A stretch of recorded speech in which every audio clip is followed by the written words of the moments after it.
get into this interview real quick. Now, excuse me. Now, Jared, what really brought together the Mushroomhead and Hed PE tour? I mean, it's been going on for a while. I was asking that question yesterday, and no, I still haven't found out how it originally came up. You know, I'm trying to find out who contacted who, and it's still a mystery, to be honest. So I'm trying to get to the bottom of it, but what's going on though is the two bands get along really well, and so do our fans get along really well. So it's just a good time for us. We're going to try and make it an annual thing, you know, and do it every year. Oh, sweet. Whenever the tour came together, I mean, y'all been on the road for a while, of course, for a while. What is it like on road with the guys? Like, do y'all do road races between shows? Like, do y'all just meet at the shows, or y'all, you know, mess around between the shows? Our band or the two bands? Mushroomhead and Hed PE. Oh, you know what? We do follow. Our buses follow each other, and like we spent the whole day off together yesterday, and there's a lot of co-mingling that goes on because we get along well with them, you know. So yeah, I mean, the bands hang out a bit, you know. Cool. Can we look forward to maybe some possible band collaboration down the road between the two? Definitely. I definitely would get either Waylon and Jeffrey Nothing to sing on Hed PE because I like both of their voices, and I'm sure we're going to do some collabing in 2012. Has there been any like behind-the-scenes shows, jamming together, playing together, doing some song exchange ideas? Our drummer Trauma has filled in for one of their drummers because he had something wrong with his leg, so our guy filled in for him for 2 shows. So you know, we back each other up whenever we can. Yeah, I saw one guy record. I forget where the show was. I think it was in Dallas, Texas, where they got on stage with you and did Raise Hell. Oh that yeah, Waylon gets up with us sometimes, so that's pretty cool. Yeah, it's fun. So, all right, we'll talk about Truth Rising and all the other the album. When going into making the album, what was really the drive behind everything?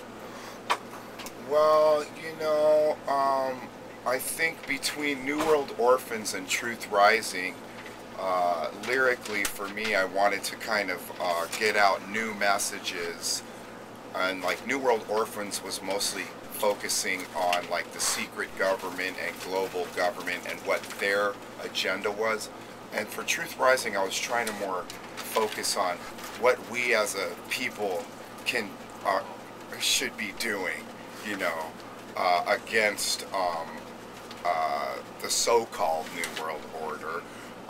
But you know, as far as music, we always Jackson, as my writing partner, always has material ready to go, so we're always ready to do a new album if the time is right, you know. Right now, is it a big touring thing, though? Is you're really trying to get the touring now? I definitely want to get out a new album in 2012, so I imagine by the end of the year we'll start working on new stuff. One thing I've noticed, and I've been keeping track of you guys for years now, is the face painting has been going on a little more frequently. Like before it was like maybe during more live shows. Now it seems to be consistent during music videos, during live shows, and like, is there a reason why you just started putting on the makeup more often? I even used to put on face paint as early as like the Ozfest in '99 when we went out. So I used to do a different kind of tribal paint or whatever. So Hed PE has always been theatrical, and you know, and that.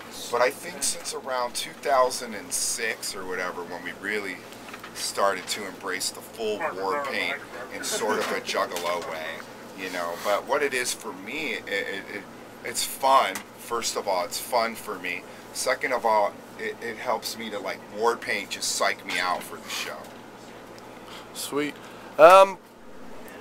Elections aren't that far away. What are you looking like? Where are you at right now? What are you thinking about? I'm stoked because Obama seems unbeatable, and I definitely don't want the right wing to gain control of the White House again because they scare me, and so I just see I'm more into the agenda of the liberal agenda, which is like, you know, help old people and poor people. So that's just kind of I lean that way.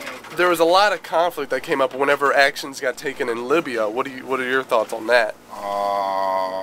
Well, you know, I do have my opinions on that, but I'm not going to go Not gonna I'd go there. rather not throw Pleading- my opinion pleading the into fifth. the ring, because people generally on that subject feel one way or the other regardless of my opinion, so I'd rather just not give it. I guarantee you I probably don't feel as most other people do. I'm definitely not one of the liberals who thinks there's never a time for force. You know? And it's another one of those instances where you can't be sure what's going on, because you're always getting your information secondhand. You know, there's one side that says we had to bomb Gaddafi because he was killing innocents, and there's another side that says we just bombed them because it's the old capitalist thing that we do. So I don't think there's a way to know either way. You know, and lately I've been like fascinated by people who are sure of something when all they know is what they're reading either on a computer screen or hearing on the TV, whatever. None of us are there to verify either way, so I just think it's hard to be sure about it, like the Libya thing or the Osama thing. You know, like for me, it's like I don't know. I could go either way. I'm not there, and I can't. I don't trust in either side. Yeah. So you don't want to give a comment on if Osama was killed or not? No, again, I can't comment on it because all I'm getting is secondhand information either on the computer or on the television, and you're either going to think that they killed him a couple weeks ago, or that he's been dead for a while, or that he lives in an underground bunker. Either way, there's no way to verify it, so I don't want to waste my critical thinking on either way. The only thing I can say is whoever's telling the story wants to put that part out to the story, whether it's true or not. That's the part that interests me, is the storytellers are telling that part of the story.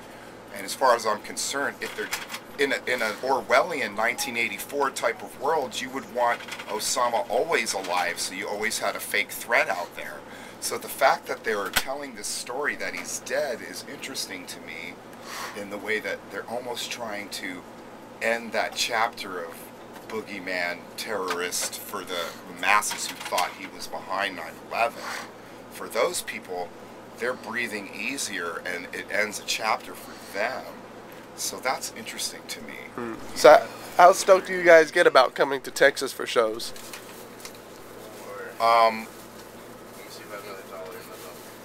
We love Texas. We have a lot of love here, mostly in the bigger cities like Houston and Dallas, but we love Tyler as well. We've had some really good shows here. I think it depends on the day of the week and whether they bought some radio spots and get the word out or not, you know. But we love Texas, man. I was born in Fort Worth, so I'm a Texan. But it's always a good time here, you know. We enjoy wherever we can go and play music, sell a couple T-shirts, you know. Now I was gonna ask Mushroomhead too. I was hoping to get both y'all together, but both of y'all, I know it's a hard thing to do, but both of y'all have been kind of having to deal with the lineup change thing, you know, where like some members either leave because of personal reasons, for or us, we've had the same lineup for almost 8 years, with the exception of the drummer. So I just like to, you know, Hed PE has a mind of its own, and continues down the road. It's, you know, regardless of who wants to come and go, you know, it's got a mind of its own, you know. Because even in 2003 or whatever, I was like working on a solo thing and wasn't even going to do Hed PE anymore. And then through popular demand through the internet, and so many fans like saying, you got to keep going, decided to kind of reform it, and the rest is history, you know. So it refused to die. that solo work, you think that's ever going to come back up again? Yeah, I'm sure it will. I stay so busy. I actually, you know, put together some hip-hop tracks for that, and if I could use my time more wisely, get it done. You know? I really like that track y'all did with Twisted. That was a really good. Yeah, that was a really good track. Yeah, it was. Speaking of the internet, also back to some political stuff. What do you think about the group Anonymous? or WikiLeaks and stuff like that? Do you have any I idea? back that type of stuff. I mean, you know, I like the way that guy put out a bunch of info like that. You know, as long as it's not like the Valerie Plame thing with the Scooter Libby and the Dick Cheney, where you're like outing an officer that's undercover and could be in jeopardy. You know, I think when they let out true death counts for Iraqi civilians and let out stuff that we should really know, I think that's good.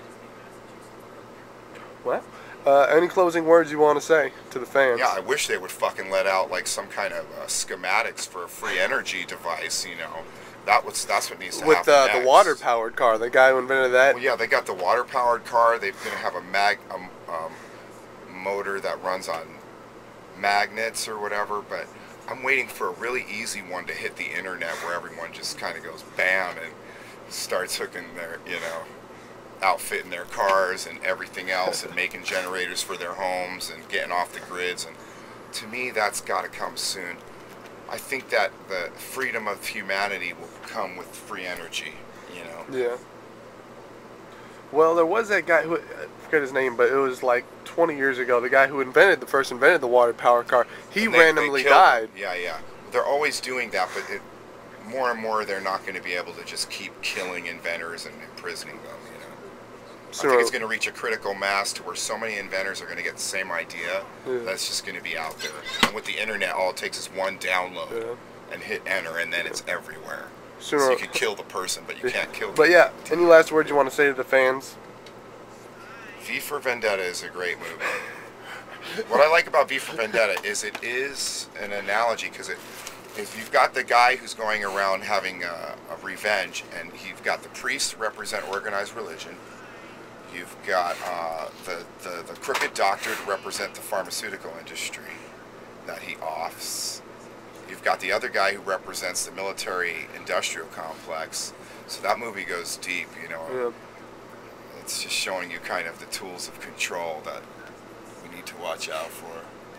You think that's kind of why the group Anonymous kind of hooked onto it with the mask and everything? That's cool, yeah. It's about truth.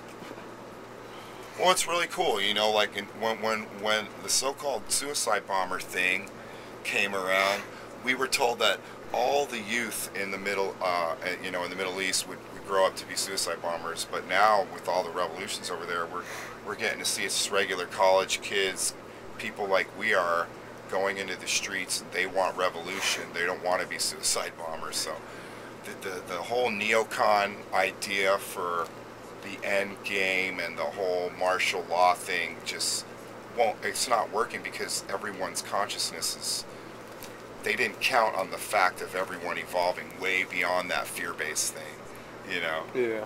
They thought we'd still be running around in fear over suicide bombers. It's just over. So yeah, I'm excited to see what's coming. Sweet. Well, any last words to say? This is Jared of Hed PE in Tyler, Texas. Thank you. Thanks for your support, Tyler. Sweet. Thanks, bro.